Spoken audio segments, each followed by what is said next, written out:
तुम्हाला माहिती आहे का, परशुरामांनी त्याच्या आईवर का हात उचलला होता ते? तो क्रूरपणा होता की धर्मनिष्ठता? नमस्कार मंडळी, मी साक्षी जोशी. धर्मरक्षत ही रक्षित या विचारांनी प्रेरित असलेली अध्यात्म, संस्कृती, इतिहास आणि मराठी भाषा यावर नेहमीच नवीन नवीन विषय घेऊन येते. पुराणानुसार माता रेणुका एक दिवस पाणी आणायला नदीवर गेल्या आणि त्यांनी एका गंधर्वाला पाहिलं. त्यांचं मन थोड्या वेळापुरती विचलित झालं, कारण जेव्हा त्या परतल्या होत्या त्यावेळी ऋषी जमदग्नींना त्यांचा व्यवहारात थोडाफार बदल जाणवला. ऋषींच्या मते मनाची शुद्धता हाच सगळ्यात मोठा धर्म होता आणि त्यानंतर त्यांनी आपल्या पुत्रांना एक एक करून आज्ञा दिली की रेणुकेचा वध करा.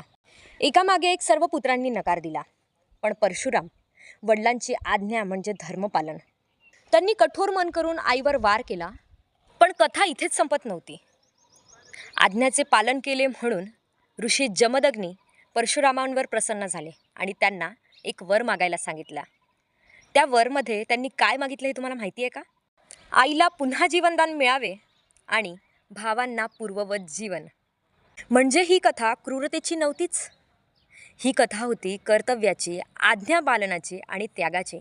धर्म पाळताना घेतलेला निर्णय नेहमीच बाहेरून चुकीचा वाटू शकतो, पण त्यामागे कुठे ना कुठे एक सत्य दडलेलं असतं. परशुराम क्रोधी होतेच, पण धर्मासाठी स्वतःला कठोर बनवणारे सुद्धा होते. तुम्हाला ही स्टोरी माहिती होती का? नक्की कमेंटमध्ये सांगा. धन्यवाद.